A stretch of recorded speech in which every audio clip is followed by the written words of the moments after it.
PM મોદીએ ભારતીયોને એક વર્ષ સુધી સોનું ન ખરીદવા તેમજ ખાદ્ય તેલનો ઉપયોગ ઓછો કરવાની અપીલ કેમ કરી? શું ભારત ખરેખર કોઈ મોટા આર્થિક દબાણમાંથી પસાર થઈ રહ્યું છે?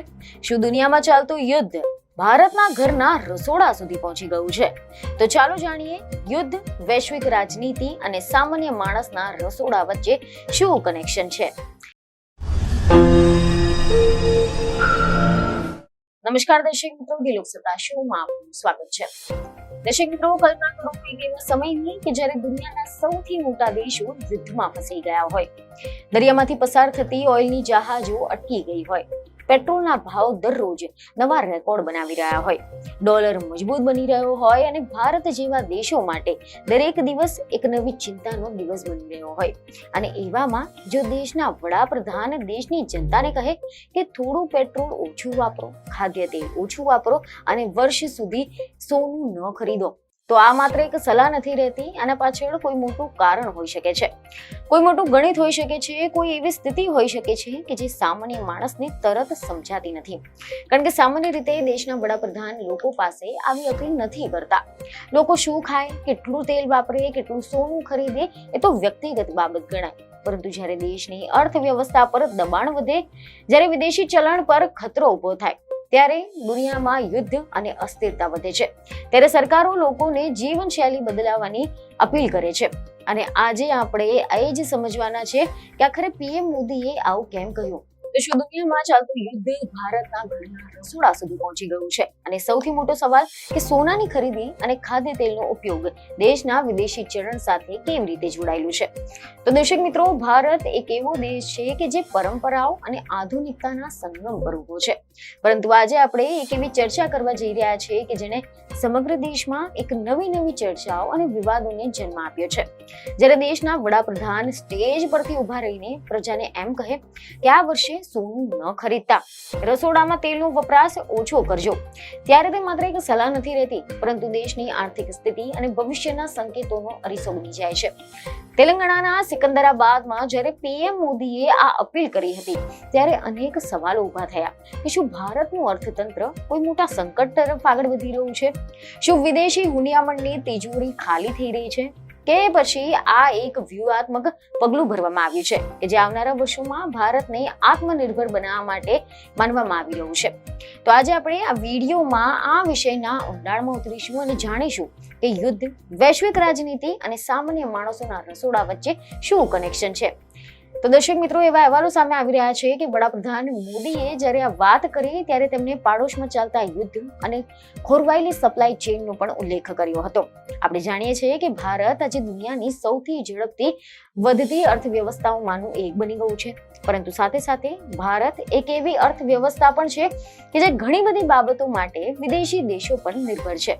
ખાસ કરીને ક્રૂડ ઓઇલ માટે ભારત પોતાની જરૂરિયાતનું 80%થી વધુ ક્રૂડ ઓઇલ અને ખાદ્ય તેલનો મોટો હિસ્સો વિદેશોમાંથી આયાત કરે છે. જ્યારે વિદેશથી કોઈ વસ્તુ મંગાવવામાં આવતી હોય ત્યારે આપણે તેને રૂપિયામાં નહીં પરંતુ ડોલરમાં ચૂકવવું પડે છે, જેને વિદેશી હુંડિયામણ અથવા તો ફોરેક્સ રિઝર્વ કહેવામાં આવે છે. એટલે કે આપણા દેશની ગાડીઓમાં ભરાતું પેટ્રોલ, ફેક્ટરીઓમાં વપરાતું ડીઝલ, રસોડામાં વપરાતો ગેસ, આ બધું જ મોટા પ્રમાણમાં બીજા દેશોમાંથી આવે છે. આના માટે ભારતને ડોલરમાં ચૂકવણી કરવી પડે છે. હવે કલ્પના કરો કે જો દુનિયામાં યુદ્ધ થઈ જાય, ઓઇલ સપ્લાય અટકી જાય, તો સૌથી પહેલા શું થાય? ક્રૂડ ઓઇલ મોંઘું થઈ જાય. અને જ્યારે ક્રૂડ ઓઇલ મોંઘું થાય ત્યારે ભારતને પહેલા કરતા વધુ ડોલર ચૂકવવા પડે. એટલે કે દેશના વિદેશી ચલણના ભંડાર પર દબાણ વધી જાય છે. જેથી પીએમ મોદીની આ અપીલ પાછળનું મુખ્ય ગણિત આ જ ડોલર બચાવવાનું છે. કારણ કે ઈરાન, ઇઝરાયલ અને અમેરિકા વચ્ચેના તણાવના કારણે આંતરરાષ્ટ્રીય બજારમાં તેલના ભાવ હાલ તો આસમાને પહોંચી ગયા છે. જ્યારે ભાવ વધે છે ત્યારે ભારતની તિજોરી પર પણ બોજ વધે છે. જેથી તાજેતરના ભાષણમાં પીએમ મોદીએ સ્પષ્ટ શબ્દોમાં કહ્યું છે કે દેશ માટે મરવું એ જ દેશભક્તિ નથી, પરંતુ દેશ માટે જીવવું અને દેશના અર્થતંત્રને મજબૂત કરવા માટે નાની આદતો બદલવી એ પણ એક મોટી દેશભક્તિ છે. તેમણે સોનાના ઉદાહરણ દ્વારા સમજાવ્યું કે ભારતીયોને સોના પ્રત્યે અપાર પ્રેમ છે. લગ્ન હોય કે કોઈ પ્રસંગ હોય, સોનું ખરીદવું એ આપણી સંસ્કૃતિનો હિસ્સો છે, પરંતુ આ સોનું ભારતમાં ઉત્પન્ન નથી થતું, તેને બહારથી મંગાવવું પડે છે. આના માટે અબજો ડોલર વિદેશ મોકલવામાં પડે છે. અને જો એક વર્ષ માટે ભારતની જનતા સોનું ન ખરીદવાનું નક્કી કરે તો પછી ભારત અબજો ડોલર બચાવી શકે છે, જેનો ઉપયોગ ઇન્ફ્રાસ્ટ્રક્ચર કે પછી સંરક્ષણ માટે પણ થઈ શકે છે. તો બીજી બાજુ ખાદ્ય તેલની વાત કરીએ તો રશિયા યુક્રેન યુદ્ધ અને ત્યારબાદના વૈશ્વિક સંજોગોએ સૂર્યમુખી અને અન્ય તેલના ભાવ પણ વધારી દીધા છે. પીએમ મોદીએ બહુ જ ચતુરાઈથી આ મુદ્દાને આરોગ્યની સાથે પણ જોડ્યો છે. તેમણે કહ્યું છે કે તેલ ઓછું ખાશો તો દેહ એટલે કે શરીર પણ સુધરશે અને દેશનું ખજાનો પણ સુધરશે. આ એક એવી માસ્ટર સ્ટ્રોક અપીલ છે કે જે સામાન્ય નાગરિકોને સીધી સ્પર્શે છે. તો દર્શક મિત્રો, ભારત ખાદ્ય તેલમાં પણ મોટા પ્રમાણમાં આયાત પર નિર્ભર છે. Palm oil, sunflower oil, soybean oil આ બધું જ મોટા પ્રમાણમાં ઇન્ડોનેશિયા, મલેશિયા, યુક્રેન જેવા દેશોમાંથી આવે છે. અને જ્યારે યુક્રેન યુદ્ધ શરૂ થયું હતું ત્યારે દુનિયાએ જોયું કે ખાદ્ય તેલના ભાવ કેવી રીતે આકાશે પહોંચી ગયા હતા. ભારતે ભારે કિંમત ચૂકવીને પણ તેલ આયાત કરવું પડ્યું હતું. એટલે જ્યારે પીએમ મોદી કહે છે કે ખાદ્ય તેલ ઓછું વાપરો, જો કે આ સિક્કાની બીજી બાજુ પણ છે કે હવે અહીંયા એક રાજકીય મુદ્દો પણ જોડાઈ ગયો છે. વિપક્ષી પાર્ટી કોંગ્રેસે આ નિવેદનની આકરી ટીકા કરી છે. સમાચાર સામે આવી રહ્યા છે કે કેસી વેણુગોપાલે આક્ષેપ કર્યો છે કે સરકાર પોતાની નિષ્ફળતા સામાન્ય જનતા પર ઢોળી રહી છે. કોંગ્રેસનું કહેવું છે કે અર્થતંત્રને બચાવવા માટે સરકારે ઇમરજન્સી પ્લાન બનાવવો જોઈએ, નહીં કે લોકોને ખાવા પીવામાં કાપ મૂકવાનું કહેવું જોઈએ. સોનાના ભાવ જે રીતે 2025માં 60% જેટલા ઉછળ્યા તેના પાછળનું કારણ માત્ર ભારતીયોની ખરીદી નથી, પરંતુ વૈશ્વિક અનિશ્ચિતતા પણ છે. જ્યારે દુનિયામાં યુદ્ધ જેવી સ્થિતિ હોય ત્યારે શેર બજાર બગડે છે અને રોકાણકારો સોનાને સલામત રોકાણ માને છે. ડોનાલ્ડ ટ્રમ્પની નીતિઓ, અમેરિકાનું વેનેઝુએલા પ્રત્યેનું વલણ અને સેન્ટ્રલ બેન્કો દ્વારા સોનાનો સંગ્રહ આ તમામ પરિબળોએ સોનાને લક્ઝરીમાં રોકાણનું સાધન બનાવી નાખ્યું છે.